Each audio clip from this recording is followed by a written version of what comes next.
এই ভক্তটাকে আপনারা চেনেন, আপনাদের মাঝেই রয়েছে। বৃন্দাবন লীলায় ছিল কে? শিব ভোলানাথ, যিনি মহাবৈষ্ণব, বৈষ্ণবের শিরোমণি। এটার তত্ত্বটা অনেক বড়, তাই ওইদিকে আর না যাই, একটু ছোট্ট করে বলি।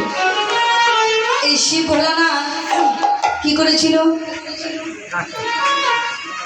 রাস মঞ্চে পবিত্র হওয়ার জন্য প্রত্যেকটা দিনে নেয় যখন আজকেও যাচ্ছিল কি মা পার্বতী, তার সঙ্গে শিব ভোলানাথও প্রবেশ করেছিল। যেতে দিবে না বলেছিল পার্বতী, মা পার্বতী বলেছিল দেখো তুমি রাসমঞ্চে যেতে পারবে না, কারণ রাসমঞ্চে দ্বিতীয় পুরুষের প্রবেশ নিষেধ। কেউ যদি দ্বিতীয় পুরুষ প্রবেশ করে রাসমঞ্চে, তাহলে রাস কখনো রসে পরিণত হবে না। কিন্তু শিব ভোলানাথ শুনে নাই, চলে গেছিল মা পার্বতীর পিছে পিছে, বলেছে নারী হতে হবে। তো কি করেছিল? গোপী বেশ ধারণ করে যখন রাসমঞ্চে পবিত্র হয়েছিল বাবা, এইদিকে প্রত্যেকটা দিন যেমনভাবে রাস হয় আজকে তেমনভাবে হলো না, রাস হচ্ছে না। কিন্তু আমার ভগবান তো অন্তর্যামী, অন্তরে কি জানে না বাবা যে রাস মঞ্চে কি উপবৃত্ত হয়েছে? প্রত্যেকটা গোপীকে বলতে লাগলেন গো, আজকে কে যেন প্রবেশ করেছে দ্বিতীয় পুরুষ, যার জন্য আমার রাষ্ট্র রসে পরিণত হলো না। প্রত্যেকটা গোপীকে ডেকে ডেকে জিজ্ঞাসা করলেন, প্রত্যেকটাই উত্তর দিলেন আমি অমুক, আমি তমুক, মানে নাম যার যার তাই বললেন। কিন্তু শেষে ওই যে গোপী বেশ ধারণ করে যে শিব ভোলানাথ মহাদেব ওই মাসিমায়ের মতো খুঁড়োতে হেলন দিয়ে বসে রয়েছে। এবার তাকে গিয়ে বললেন, কি গো গোপী, তোমার নাম কি? বলেছিল শ্বেত গোপী। এসেছে কোথা থেকে? বলে কৈলাস থেকে। যখনই বারবার ঘোমটাটা ঢেকে দিয়েছে, তো ঘোমটাটা যখনই খুলে দিয়েছে বলে ফস ফস ফস করছে। এইবার বলছে গোপী তো এটাতেই সমস্যা, তার মানে এটাকে যেই না ঘোমটাটা খুলে দিয়েছে তাকে মহাদেব অভিশাপ দিয়েছিল। মহাদেব মহাদেব তুমি রসতত্ত্ব না জেনে রাসমঞ্চে পবিত্র হবে, নারী বেশ ধারণ করেছো, কিন্তু তুমি তো নারী হতে পারো না। নারী না হলে তো, গোপী না হলে তো কখনো রাসমঞ্চে প্রবেশ করা যায় না। তোমায় আমি অভিশাপ দিলাম, তোমাকে নরকুলে যেতে হবে,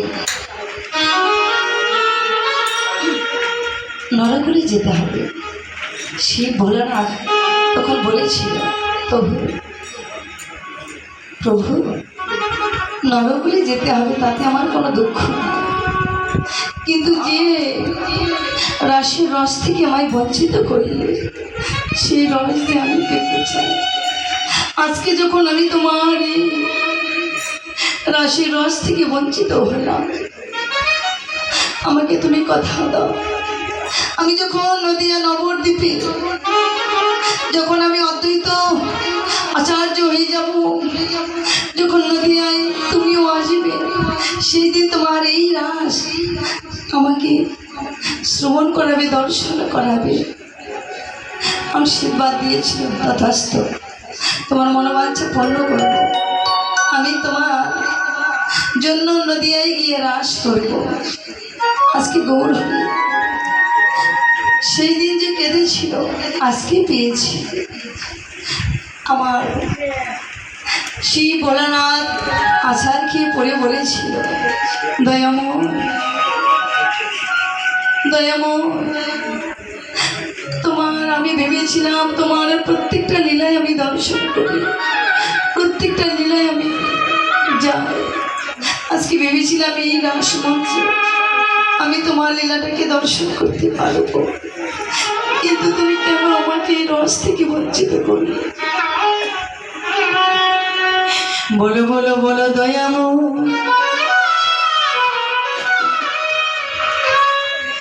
হে প্রভু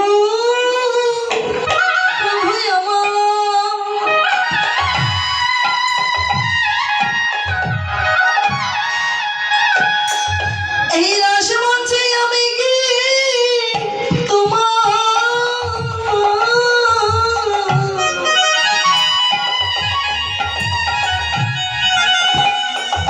চরণ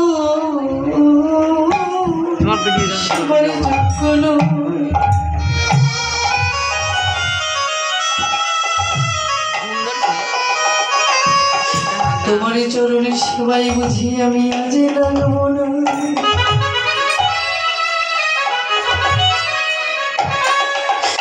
আজ আমি তোমার রস আস্বাদন করিতে পারিব না।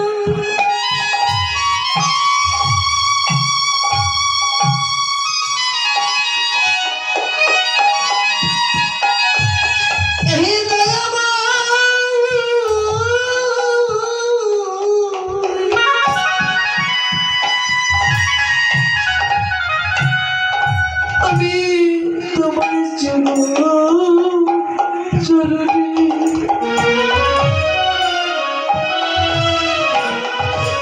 তোমার যুগলে চরণ আমি আমার নিবেদনে জানা আজ তোমার চরণ থেকে বঞ্চিত যদি হয়ে যায়।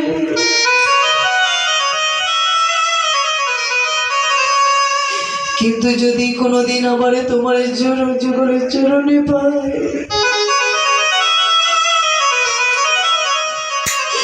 হে দয়াময় সেদিন যেন তোমার এই যুগলের চরণে ছাড়